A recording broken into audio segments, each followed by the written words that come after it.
नमस्कार दोस्तों, स्वागत है आप सभी का अपने चैनल पास एडू हब में, जिसमें आज हम लेकर आए हैं बीएड प्रवेश परीक्षा के लिए 50 महत्वपूर्ण प्रश्नों का अभ्यास से। अतः आगे बढ़ते हुए देखते हैं प्रश्न संख्या 1। हिंदी वर्णमाला में कुल कितने स्वर होते हैं? 10, 12, 11 अथवा 13? तो इसका सही उत्तर होगा ऑप्शन नंबर सी, 11। 11 वर्णमाला में कुल 11 स्वर होते हैं, जिसमें से 4 होता है लघु स्वर और 7 होता है दीर्घ स्वर। टोटल मिला के 11 स्वर होते हैं। अ, आ, छोटी, बड़ी, छोटा ऊ, बड़ा ऊ, ए, ऐ, ओ, औ, टोटल 11 हो गए। अतः इसका उत्तर होगा ऑप्शन नंबर सी, 11। आगे बढ़ते हुए देखते हैं प्रश्न संख्या 2। निम्नलिखित में से किस सामासिक पद में बहुव्रीहि और कर्मधारय दोनों के लक्षण पाए जाते हैं? नीलकमल में, दशानन में, पीताम्बर में अथवा यथाशक्ति में? तो पीताम्बर पीत प्लस अंबर से बना है, पीत प्लस अंबर से मिलकर बना है। जब इसका समास विग्रह होगा पीला वस्त्र, पीला वस्त्र, तो इसमें कर्मधारय समास आएगा। और जब इसका विग्रह होगा पीला है वस्त्र जिसका, पीला है वस्त्र जिसका, अर्थात भगवान विष्णु। तो ये विष्णु तीसरे शब्द की तरफ संकेत कर रहा है जब इसका, अतः यहाँ पे बहुव्रीहि समास होगा। जब यह शब्द किसी अन्य पद की प्रधानता दर्शाने लगता है तो बहुव्रीहि समास होता है। अतः पीताम्बर में कर्मधारय और बहुव्रीहि दोनों के लक्षण पाए जाते हैं। आगे बढ़ते हैं और देखते हैं प्रश्न संख्या 3। अध्यक्ष, अध्यक्ष में कौन सा उपसर्ग है? ऑप्शन नंबर ए अ, ऑप्शन नंबर बी अध्य, ऑप्शन नंबर सी अधि अथवा अध? यहाँ पे सही उत्तर होगा ऑप्शन नंबर सी, अधि। सही उत्तर होगा ऑप्शन नंबर सी, अधि, क्योंकि अध्यक्ष का संधि विच्छेद होता है अधि प्लस अच। यहाँ यह संधि के नियमानुसार अधि का ई और अच का अ मिलकर य बना देते हैं। यह संधि कहती है कि ई का य हो जाता है, अथवा ई के बाद कोई भिन्न स्वर आता है तो वहां पर य हो जाता है। आगे बढ़ते हैं और देखते हैं प्रश्न संख्या 4। पुस्तकालय का सही संधि विच्छेद क्या है? पुस्तक प्लस आलय, पुस्त प्लस कालय, पुस्तका प्लस लय, पुस्तक प्लस आलय अथवा पुस्त प्लस आलय? तो इसका सही उत्तर होगा ऑप्शन नंबर सी, पुस्तक प्लस आलय। यहाँ पर पुस्तक में अ प्लस आलय का आ मिलकर आ बना रहा है अथवा दीर्घ हो जा रहा है, अतः यहाँ पर दीर्घ स्वर संधि है। आगे बढ़ते हैं और देखते हैं प्रश्न संख्या 5। उच्छ्वास शब्द का शुद्ध संधि विच्छेद निम्नलिखित में से क्या होगा? ऑप्शन ए उत प्लस श्वास, ऑप्शन बी उच्च प्लस श्वास, ऑप्शन सी उद प्लस श्वास, ऑप्शन डी उच्च प्लस वास। तो व्यंजन संधि के अनुसार यदि त या द के बाद स आए तो वहां पे त द का परिवर्तन च में हो जाता है। तो यहाँ पे इसका सही उत्तर होगा ऑप्शन नंबर ए, ऑप्शन नंबर ए, उत प्लस श्वास, यानी कि यहाँ पे त के बाद स आया है इसलिए इसका परिवर्तन च में हो जाता है और स का परिवर्तन छ में हो जाता है, तो बन जाता है उच्छ्वास। आगे बढ़ते हुए देखते हैं प्रश्न संख्या 6। प्रश्न संख्या 6 में है संज्ञा के मुख्य रूप से कितने प्रकार होते हैं? संज्ञा के मुख्य रूप से कितने प्रकार होते हैं? 3, 5, 4 अथवा 6? कौन सा ऑप्शन सही होगा इसका? इसका सही उत्तर होगा ऑप्शन नंबर ए, 3। संज्ञा के मुख्य रूप से 3 भेद या 3 प्रकार होते हैं। पहला व्यक्तिवाचक, व्यक्तिवाचक संज्ञा। दूसरा जातिवाचक संज्ञा। तीसरा भाववाचक संज्ञा, भाववाचक संज्ञा। परंतु आधुनिक अंग्रेजी व्याकरण के प्रभाव से जातिवाचक संज्ञा के अंतर्गत, इसकी जातिवाचक संज्ञा के अंतर्गत द्रव्यवाचक और समूहवाचक को रखा गया है। वाचक और समूहवाचक को रखा गया है, जो मिलकर 5 हो जाते हैं, परंतु मुख्य रूप से पूछे तो सही उत्तर होगा 3। आगे बढ़ते हैं और देखते हैं प्रश्न संख्या 7। हिंदी व्याकरण के अनुसार सर्वनाम के कुल कितने भेद हैं? हिंदी व्याकरण के अनुसार सर्वनाम के कुल कितने भेद हैं? तो इसका सही उत्तर होगा कौन सा? 5, 7, 6 अथवा 8। तो इसका सही उत्तर होगा ऑप्शन नंबर सी, 6। कौन कौन से होंगे 6 भेद? तो होता है पुरुषवाचक, पुरुषवाचक सर्वनाम, निश्चयवाचक सर्वनाम, निश्चयवाचक सर्वनाम, अनिश्चयवाचक सर्वनाम, अनिश्चयवाचक सर्वनाम, संबंधवाचक सर्वनाम, प्रश्नवाचक सर्वनाम और निजवाचक सर्वनाम। तो ये 6 होंगे, सर्वनाम के 6 भेद होते हैं। पुरुषवाचक, निश्चयवाचक, अनिश्चयवाचक, संबंधवाचक, प्रश्नवाचक और निजवाचक। अतः इसका सही उत्तर होगा ऑप्शन नंबर सी, 6। आगे बढ़ते हुए देखते हैं क्वेश्चन नंबर 8। चरण कमल बंधव हरिराई में कौन सा अलंकार प्रयुक्त हुआ है? उपमा, उत्प्रेक्षा, रूपक अथवा अनुप्रास? इसका सही उत्तर होगा ऑप्शन नंबर सी, रूपक अलंकार। यहाँ पर चरण कमल बंधव हरिराई में उपमेय, उपमेय जो कि चरण है और उपमान जो कि कमल है, तो उपमेय का उपमेय पर उपमान का बिना किसी भेद के जो है आरोप किया गया है, यानी आरोपित कर दिया गया है, अतः चरणों को ही सीधे कमल मान लिया गया है, अतः होगा कमल रूपी चरण, इसलिए यहाँ पे हो जाएगा रूपक अलंकार। आगे बढ़ते हैं और देखते हैं क्वेश्चन नंबर 9। वीर रस का अस्थायी भाव क्या होता है? तो वीर रस का अस्थायी भाव क्या होता है? रति, शोक, उत्साह अथवा हास्य? तो रति किसका अस्थायी भाव है? तो ये है आपका श्रृंगार रस का, श्रृंगार रस का। शोक किसका है?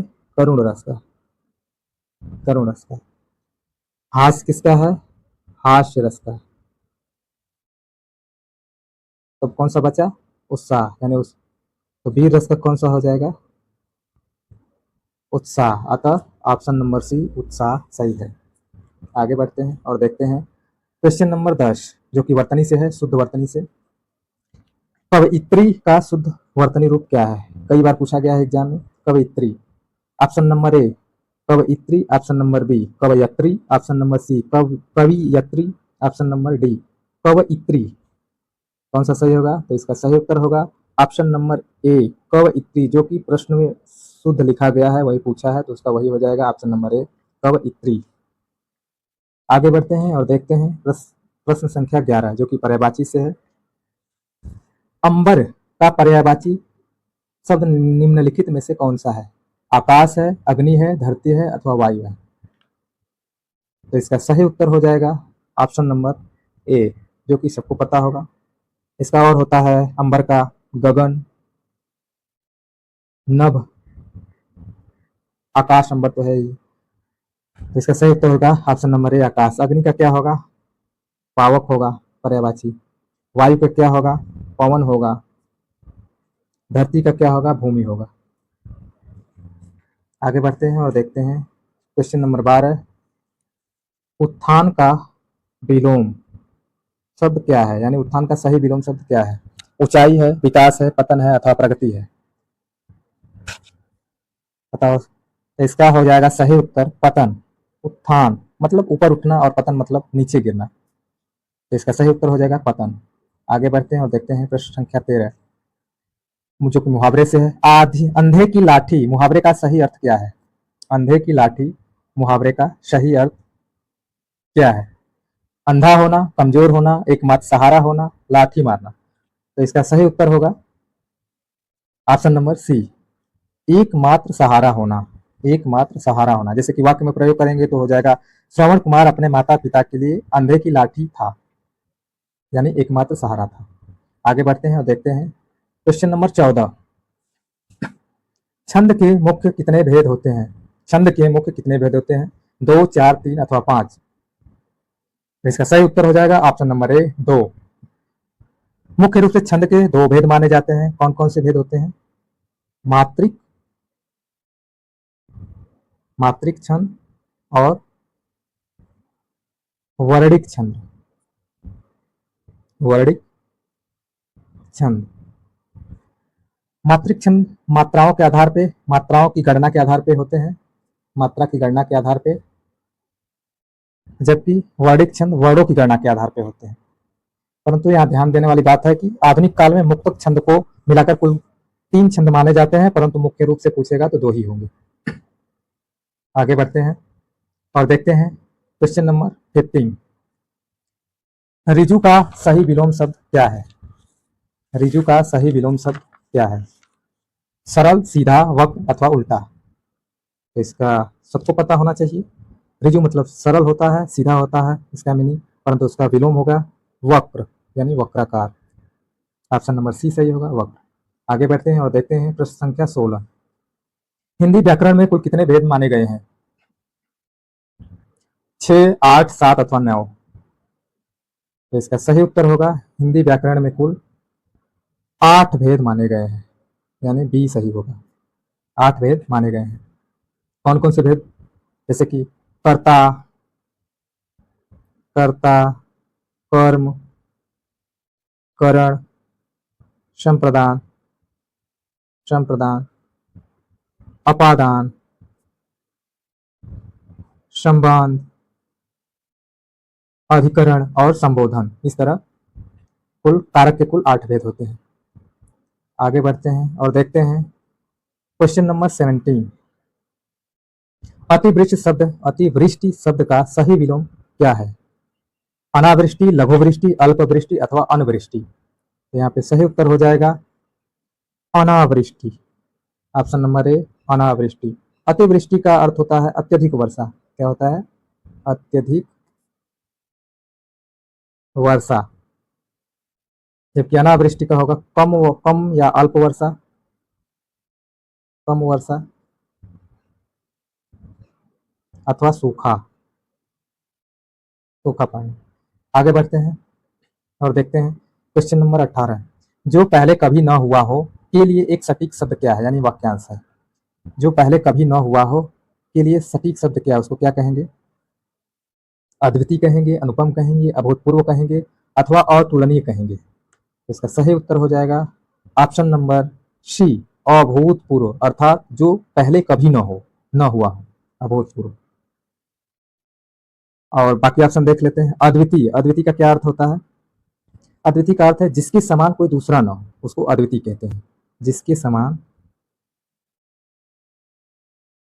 समान कोई दूसरा न हो, कोई दूसरा न हो। इसी तरह अनुपम किसको कहते हैं? जिसकी उपमा न दी जा सके, उसको हम कहते हैं अनुपम। अतुलनीय किसको कहते हैं? जिसकी तुलना न की जाए, उसे अतुलनीय कहते हैं। अतः प्रश्न संख्या 18 का सही उत्तर होगा ऑप्शन नंबर सी अभूतपूर्व। आगे बढ़ते हैं और देखते हैं क्वेश्चन नंबर 19। 19 में क्या है? क्रिया के मूल रूप को व्याकरणिक भाषा में क्या कहते हैं? क्रिया के मूल रूप को व्याकरणिक भाषा में क्या कहते हैं? पद कहते हैं, रूप कहते हैं, धातु कहते हैं अथवा शब्द कहते हैं। तो इसका सही उत्तर होगा ऑप्शन नंबर सी धातु कहते हैं। जैसे कि पठ धातु से क्या बना है? पढ़ना। पढ़ना क्रिया है, पठ धातु है, यानी कि मूल रूप धातु कहलाता है। पढ़ धातु से पढ़ना बना है, लिख धातु से लिखना बना है।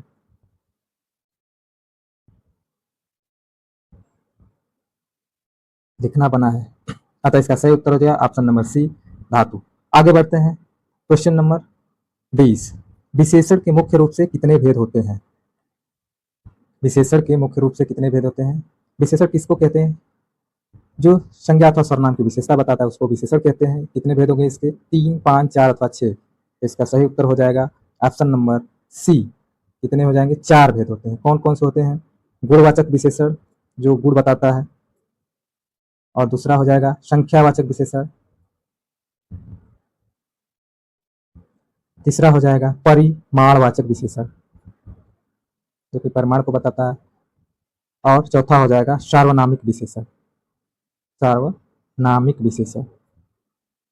आगे बढ़ते हैं और देखते हैं क्वेश्चन नंबर 21। ईद का चाँद होना। ईद का चाँद होना, मुहावरे का उचित अर्थ क्या होगा? यानी उचित अर्थ है कौन सा है इसमें से? बहुत प्यारा, अदृश्य होना, बहुत दिनों बाद दिखना अथवा खुशी होना।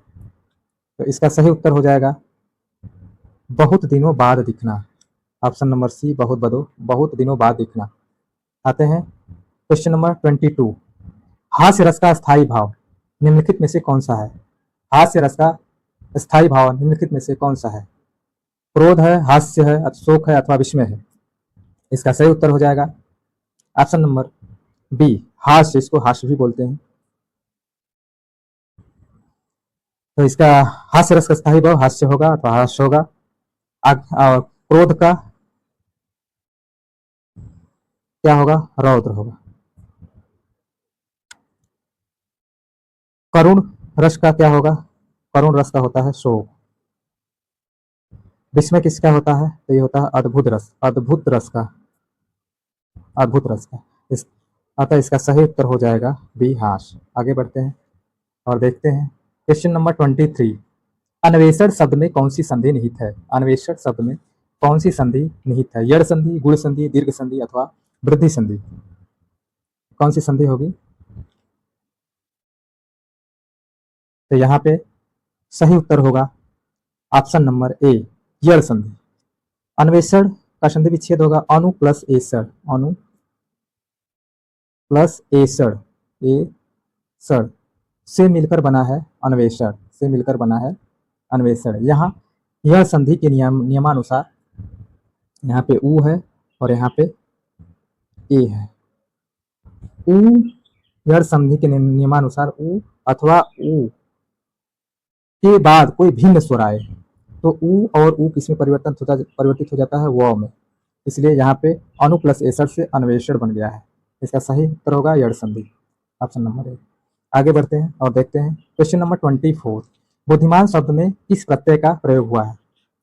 जैसा कि पता होना चाहिए कि उपसर्ग शब्द में पहले जुड़ता है जबकि प्रत्यय शब्द में बाद में जुड़ता है। तो यहाँ पे होगा सही उत्तर क्या होगा? ऑप्शन नंबर ए, मान। बुद्धिमान में मान प्रत्यय का प्रयोग हुआ है। आगे बढ़ते हैं, देखते हैं क्वेश्चन नंबर 25। उपकार शब्द का सटीक विलोम क्या होगा? उपकार शब्द का सटीक विलोम क्या होगा? अपकार, विकार, परोपकार अथवा अनुपकार? तो उपकार का अर्थ होता है भलाई करना, भलाई करना या हित करना होता है, जबकि अपकार का अर्थ होता है बुराई करना या अहित करना या अहित सोचना। तो विलोम क्या होगा उपकार का? ऑप्शन नंबर ए, अपकार। आगे बढ़ते हैं और देखते हैं प्रश्न संख्या 26। चंद्रशेखर में कौन सा समास है? चंद्रशेखर में कौन सा समास है? ऑप्शन ए द्विगु, ऑप्शन बी बहुब्रीहि, ऑप्शन सी कर्मधारय, ऑप्शन डी अव्ययी भाव। कौन सा होगा? तो इसका सही उत्तर होगा ऑप्शन नंबर बी, बहुब्रीहि समास। चंद्रशेखर का समास विग्रह क्या होगा? चंद्र है शेखर, यानी कि चंद्र है शेखर, शेखर पर। शेखर में होता है सिर, क्या होता है? सिर। तो किसके सिर पे चंद्र है यानी चंद्रमा है? तो भगवान शिव के सिर पे, अर्थात भगवान शिव, जो कि तीसरे पद शिव की तरफ संकेत कर रहा है। चंद्रशेखर तीसरे पद शिव की तरफ संकेत कर रहा है, अतः यहाँ पे हो जाएगा बहुब्रीहि समास। आगे बढ़ते हैं, गबन, परीक्षा गुरु, मैला आंचल।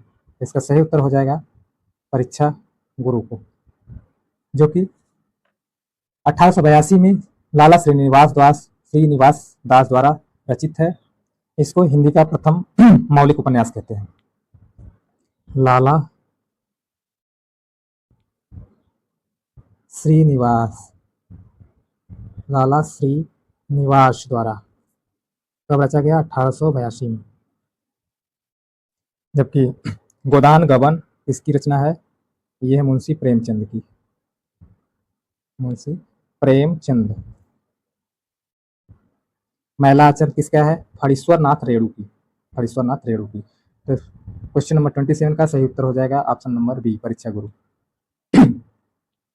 आगे देखते हैं क्वेश्चन नंबर 28। कनक का अर्थ निम्नलिखित में से कौन सा नहीं है? सोना, गेहूं, धतूरा अथवा चांदी? तो सोना का अर्थ कनक का अर्थ सोना भी होता है, गेहूं भी होता है और धतूरा भी होता है, जबकि चांदी इसका अर्थ नहीं है। आगे बढ़ते हैं और देखते हैं क्वेश्चन नंबर 29, जो कि अव्यय से है। अव्यय के कुल कितने भेद होते हैं? अव्यय के कुल कितने भेद होते हैं? 3, 5, 4 अथवा 6। अव्यय होता क्या है? अविकारी शब्द होता है। क्या होता है? अविकारी शब्द। इसके मुख्य रूप से 4 भेद होते हैं, अतः इसका सही उत्तर हो जाएगा ऑप्शन नंबर सी, 4 भेद। कौन कौन से होते हैं? क्रिया विशेषण अव्यय, क्रिया विशेषण अव्यय।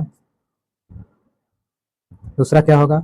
संबंध बोधक, संबंध बोधक अव्यय। समुच्चय बोधक अव्यय, समुच्चय बोधक अव्यय।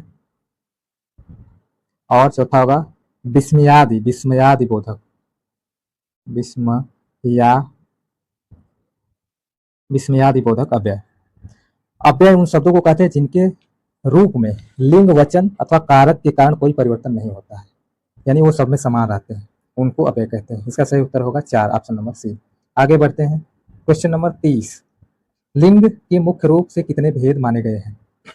लिंग के मुख्य रूप से कितने भेद माने गए हैं? 2, 4, 3 अथवा 5।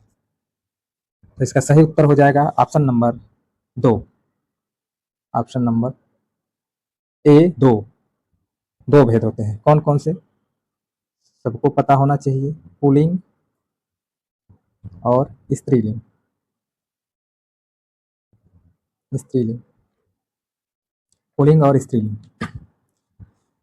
हिंदी व्याकरण में 2 ही माने जाते हैं, पुल्लिंग और स्त्रीलिंग, जबकि संस्कृत में 3 होते हैं, पुल्लिंग, स्त्रीलिंग और उभयलिंग। मगर यहाँ पे हिंदी व्याकरण के अनुसार पूछा गया है तो होगा 2, पुल्लिंग और स्त्रीलिंग। आगे बढ़ते हैं और देखते हैं क्वेश्चन नंबर 31। हिंदी भाषा में काल के मुख्य कितने भेद होते हैं? काल के मुख्य कितने भेद होते हैं? तो ये बच्चे बच्चे को पता होना चाहिए। इसका सही उत्तर हो जाएगा ऑप्शन नंबर सी, भूतकाल, भूतकाल, भविष्यकाल, वर्तमान काल। यानी भूत, भविष्य और वर्तमान, 3 काल होते हैं। आगे बढ़ते हैं और देखते हैं क्वेश्चन नंबर 32। 32 में क्या है? वाच्य, वाच्य के मुख्य रूप से कितने भेद होते हैं? वाच्य के मुख्य रूप से कितने भेद होते हैं? Option number A 2, option number B 4, option number C 3 अथवा ऑप्शन नंबर डी 5। तो इसका सही उत्तर होगा ऑप्शन नंबर सी, 3। वाच्य के कितने भेद होते हैं मुख्य रूप से? तो 3 होते हैं। कौन कौन सा? कर्तृवाच्य, कर्मवाच्य और भाववाच्य, भाववाच्य। क्रिया के जिस रूपांतर से यह पता चले कि वाक्य में क्रिया का मुख्य विषय कर्ता है अथवा कर्म है या भाव है, उसे ही वाच्य कहते हैं। इसके 3 भेद हो जाते हैं, कर्तृवाच्य, कर्मवाच्य और भाववाच्य। आगे चलते हैं और देखते हैं क्वेश्चन नंबर 33। अनेकार्थी शब्द का वास्तविक तात्पर्य क्या है? यानी कि अनेकार्थी का अर्थ क्या है? जिसका एक अर्थ हो, अर्थहीन, जिसके अनेक अर्थ हो अथवा निरर्थक। इसका सही उत्तर हो जाएगा ऑप्शन नंबर सी, जिसके अनेक अर्थ हो। आगे बढ़ते हैं और देखते हैं क्वेश्चन नंबर 34। निम्नलिखित में से शुद्ध वाक्य का चयन कीजिए। निम्नलिखित में से शुद्ध वाक्य का चयन करना है, कारक चिन्ह के अनुसार करना है। राम को जाना है, सही है, अथवा राम जाना है, सही है, अथवा राम ने जाना है, सही है, अथवा राम को जाना, सही है। कौन सा शुद्ध वाक्य लिखा है वाक्य की दृष्टि से? तो इसका सही, राम जाना है, कोई सेंस नहीं निकल रहा। राम को जाना यहाँ पे है छूटा है, इसलिए ये गलत हो जाएगा, ये गलत हो जाएगा। राम ने जाना, यहाँ पे विभक्ति चिन्ह अथवा कारक चिन्ह गलत लगा है। राम को जाना है, यहाँ पे विभक्ति चिन्ह को सही है, अथवा ऑप्शन नंबर ए सही उत्तर होगा। आगे बढ़ते हैं और देखते हैं क्वेश्चन नंबर 35। अलंकार शब्द का शाब्दिक अर्थ क्या है? अलंकार शब्द का शाब्दिक अर्थ क्या है? अलंकार जो है अलम, इससे बना है अलम प्लस कार, इसका संधि विच्छेद होगा, अलम प्लस कार से बना है। इसका शाब्दिक अर्थ होता है गहना अथवा आभूषण, अथवा काव्य में देखा जाए तो काव्य की शोभा बढ़ाने वाले तत्व को ही अलंकार कहते हैं, अथवा इसका ऑप्शन नंबर सी सही होगा, आभूषण। Question number 36। हिंदी व्याकरण में वचन के कितने प्रकार हैं? 2, 4, 3 अथवा 5। 2, 4, 3 अथवा 5। इसका सही उत्तर होगा ऑप्शन नंबर ए 2। हिंदी व्याकरण के अनुसार 2 वचन होते हैं। पहला होता है एक वचन और दूसरा होता है बहुवचन। बहुवचन। अब आगे बढ़ते हैं और देखते हैं क्वेश्चन नंबर 37। जिसका कोई शत्रु न हो के लिए एक शब्द क्या होगा? और हीन, अजात शत्रु, शत्रुघ्न अथवा अनाम। इसका कोई शत्रु ना हो उसको एक शब्द में क्या कहेंगे? इसका सही उत्तर हो जाएगा ऑप्शन नंबर बी, अजात शत्रु। इसका अर्थ होता है जिसका कोई शत्रु ना हो या जिसका शत्रु पैदा ना हुआ हो। अतः आगे बढ़ते हैं और देखते हैं क्वेश्चन नंबर 38। भाषा की सबसे छोटी इकाई कौन सी मानी जाती है? शब्द, वर्ण, व्यंजन अथवा स्वर। कौन सी मानी जाएगी भाषा की सबसे छोटी इकाई? सबसे छोटी इकाई क्या होगी? जिसके टुकड़े नहीं किए जा सकते उसको सबसे छोटी इकाई बोलेंगे, वो भी भाषा की। तो भाषा की सबसे छोटी इकाई कौन सी होगी? Option number B, word. इसको ध्वनि भी बोलते हैं, वर्ड या ध्वनि भाषा की सबसे छोटी लिखित इकाई होती है। ऐसी वर्डों के समूह से शब्द बनते हैं। स्वर अथवा व्यंजन इसके भेद हैं, यानी वर्ड के ही भेद हैं स्वर और व्यंजन, और इसके सार्थक समूह को, वर्डों के सार्थक समूह को शब्द कहते हैं। आगे बढ़ते हैं और देखते हैं क्वेश्चन नंबर 39। नाक में दम करना मुहावरे का अर्थ क्या है? बीमार होना, डर जाना, बहुत परेशान करना, सांस न आना। तो इसका सही उत्तर हो जाएगा नाक में दम करना का बहुत परेशान करना। क्या हो जाएगा? बहुत परेशान करना। आगे बढ़ते हैं, देखते हैं क्वेश्चन नंबर 40 यानी 40। स्वागत का सही संधि विच्छेद क्या होगा? स्वागत का सही संधि विच्छेद क्या होगा? तो यहाँ इसका संधि विच्छेद होगा सु प्लस आगत। सु प्लस आगत। यहाँ पे कौन संधि है? तो यहाँ पे ये है उ प्लस आ मिलकर व बना रहा है, तो किसका नियम लग रहा है? यड़ संधि का। यड़ संधि कहती है कि उ अथवा उ के बाद कोई भिन्न स्वर आता है, ये उ है, इसके बाद कोई भी यहाँ भिन्न स्वर आएगा तो वो व में बदल जाएगा, सु प्लस आगत हो जाएगा स्वागत। अतः इसका सही उत्तर हो जाएगा ऑप्शन नंबर सी, सु प्लस आगत। आगे देखते हैं, अब आ गया अपठित गद्यांश। गद्यांश को पढ़ लेते हैं। परिश्रम ही सफलता की एकमात्र कुंजी है। जो व्यक्ति आलस्य छोड़ देता है वह निश्चित ही ऊंचाइयों को प्राप्त करता है। जीवन में सफल होने के लिए निरंतर प्रयास अनिवार्य है। इसके आधार पे क्वेश्चन नंबर 41 देखते हैं, सफलता की कुंजी क्या है? तो जैसा कि लिखा है गद्यांश में, सफलता की कुंजी क्या है? तो है ऑप्शन नंबर सी, इसका सही होगा परिश्रम। सफलता की एकमात्र कुंजी क्या है? परिश्रम। आगे बढ़ते हैं और देखते हैं ऊंचाइयों को प्राप्त करने के लिए क्या छोड़ना होगा? ऑप्शन ए परिश्रम, बी लक्ष्य, सी प्रयास, डी आलस्य। ऊंचाइयों को प्राप्त करने के लिए क्या छोड़ना होगा? जैसा कि पैराग्राफ में लिखा है गद्यांश में, डी। इसका सही उत्तर होगा डी, आलस्य को छोड़ना होगा। क्वेश्चन नंबर 43 देखते हैं, गद्यांश का उचित शीर्षक क्या हो सकता है? जो ऊपर गद्यांश लिखा गया है उसका उचित शीर्षक क्या होगा, क्या हो सकता है? तो वो हो सकता है आपका सबसे सुटेबल होगा परिश्रम का महत्व। परिश्रम का महत्व, ऑप्शन नंबर सी सही होगा। आगे बढ़ते हैं और देखते हैं क्वेश्चन नंबर 44। अनिवार्य शब्द का सही अर्थ क्या है? अनिवार्य शब्द का सही अर्थ होगा आपका जरूरी, ऑप्शन नंबर ए। आगे बढ़ते हैं और देखते हैं गद्यांश के अनुसार सफलता कैसे मिलती है? गद्यांश के अनुसार सफलता कैसे मिलती है, जिसमें लिखा गया है निरंतर प्रयास। कैसे होगी? निरंतर प्रयास, ऑप्शन नंबर सी सही होगा, निरंतर प्रयास से। आप अपठित गद्यांश नंबर 2 देख लेते हैं। लोकतंत्र की शक्ति जनता के हाथों में निहित होती है। मतदाता का अधिकार केवल अधिकार नहीं बल्कि एक महान कर्तव्य भी है। राष्ट्र के प्रति समर्पण ही एक जागरूक नागरिक की पहचान है। इसके आधार पे क्वेश्चन नंबर 46 देखते हैं, लोकतंत्र की शक्ति किसमें निहित होती है? लोकतंत्र की शक्ति किसमें निहित होती है? जैसा कि गद्यांश में लिखा है, किसमें होगी? जनता के हाथों में। ऑप्शन क्या सही होगा? ऑप्शन नंबर सी सही होगा, जनता के हाथों में, यहाँ पे लिखा है। आगे देखते हैं क्वेश्चन नंबर 47। मत का प्रयोग करना क्या है? मत का प्रयोग करना क्या है? गद्यांश के अनुसार मत का प्रयोग करना क्या है? इसका हो जाएगा ऑप्शन नंबर बी सही, दोनों सही है, अधिकार एवं कर्तव्य। मत का प्रयोग करना अपना अधिकार भी है और कर्तव्य भी है। आगे बढ़ते हैं, देखते हैं क्वेश्चन नंबर 40। जागरूक नागरिक की वास्तविक पहचान क्या है? जागरूक नागरिक की वास्तविक पहचान क्या है? स्वार्थ है, राष्ट्र के प्रति समर्पण है, मत न देना है, या अज्ञानता है? इसका सही उत्तर हो जाएगा ऑप्शन नंबर बी, राष्ट्र के प्रति समर्पण ही जागरूक नागरिक का वास्तविक पहचान है, ये वास्तविक पहचान है। आगे देखते हैं क्वेश्चन नंबर 49। देश का भाग्य कौन तय करता है? गद्यांश के अनुसार देश का भाग्य कौन तय करता है? जैसा कि गद्यांश में लिखा है जनता। कौन सा? ऑप्शन नंबर सी सही होगा, जनता। आगे देखते हैं प्रश्न संख्या 50। गद्यांश का मुख्य शीर्षक क्या है? गद्यांश का मुख्य शीर्षक क्या है? अगर सबसे बढ़िया शीर्षक होगा गद्यांश का ऑप्शन लोकतंत्र का महत्व, यानी ऑप्शन नंबर सी सही होगा। इसी के साथ हमारी आज की 50 प्रश्नों का अभ्यास सेट समाप्त होता है। मिलेंगे नेक्स्ट वीडियो में। धन्यवाद।